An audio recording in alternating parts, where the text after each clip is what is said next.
The northern Kenyan counties of Mandera, Wajir and Garissa have witnessed an upsurge in violent terrorist attacks. The attacks are believed to be fueled by militia from rival Somali clans and members of the Shabaab terror group from neighbouring Somalia, like that one of today. Now, heavy arms, grenades and improvised explosive devices have often been used to spread terror in the counties, resulting in the deaths and injuries of many. Patrick Amimo highlights some of the terror attacks in the county since 2011.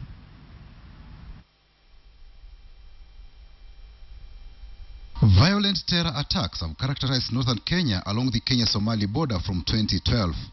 In October 2011, Kenyan military crossed into Somalia to hunt the Al-Shabaab militia. In January 2012, the Al-Shabaab attacked Wajir and kidnapped a district officer, Edward Mule, and a registration clerk, Frederick Wainaina. They also burnt down a registration police post. Mule and Wainaina were released after 18 months in captivity after Al-Shabaab failed to convince the government to withdraw Kenyan troops who are part of the African Union force in Somalia. The same month, the militants killed chairperson of the Community Peace and Security Team in Mandera refugee camp, as well as several police officers. Al-Shabaab's objective is very clear. It's one, to cause a religious conflict in Kenya, pitting Muslims against Christians. Two, to impede and hamper the free movement of people and factors of production across this country. And three, to sabotage the economy of Kenya, and in particular the northern part of Kenya.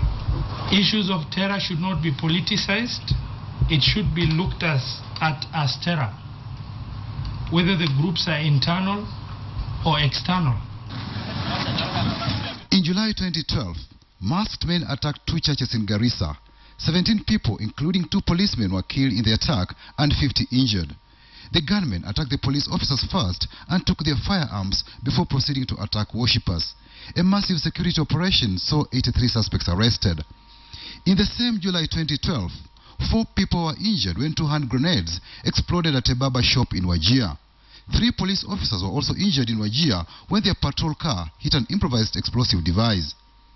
In December 2012, suspected Al-Shabaab militants shot 3 people dead on Kenyatta Street in Garissa town. The same month in Mandera town, a police officer was shot dead by the militia while his colleague escaped unhurt. The attackers escaped with a G3 rifle. In January 2013, 2 people were killed and 7 people wounded in a grenade attack at Dagahale area in Garissa. Suspected Shabaab also shot dead 5 people in a restaurant in Garissa town. 3 police officers were seriously injured in a grenade attack on a police car in Garissa. Mandera was not spared either after 2 grenades were thrown into the World Food Program compound in Mandera town. In February 2013, a KDF soldier was killed in a blast in Wajir after a grenade was hurled at him. In April 2013, 6 people were shot dead when 4 gunmen walked into Kwachege Hotel in Garissa and started shooting. Sporadic cases of grenade attacks have been reported in the towns of Mandera, Wajir and Garissa this year. As you may be aware, about a week and a half ago, 2 weeks ago, I shared grave concerns about increased terror activities along our borders, which were downplayed and termed to as the governor was politicking when these threats were shared. I want to urge our national security team to understand we have moral obligation to this nation to protect the nation from all sorts of threats. The government should move with decisiveness and tackle the issue of insecurity in northern Kenya once and for all. Patrick Amimo, KTN. Well, still on the Mandera massacre issue, we've got Andrew Franklin in studio, as well as Mandera East Member of Parliament Abdulaziz Farah, to be talking to us about what's going on in Mandera, what the trends are, not just about today's attack, but also regarding the wider trends like Patrick Amimo just explained in his story. Of course, the other guests that we'll be expecting tonight are you at home. You can call in and give us your views on insecurity or the state of security in this country. I'll get into some of your feedback right now with respect respect to that hashtag Mandera massacre. And of course, those lines that you'll be calling us should be on your screen right now. Let's get into a bit of your feedback.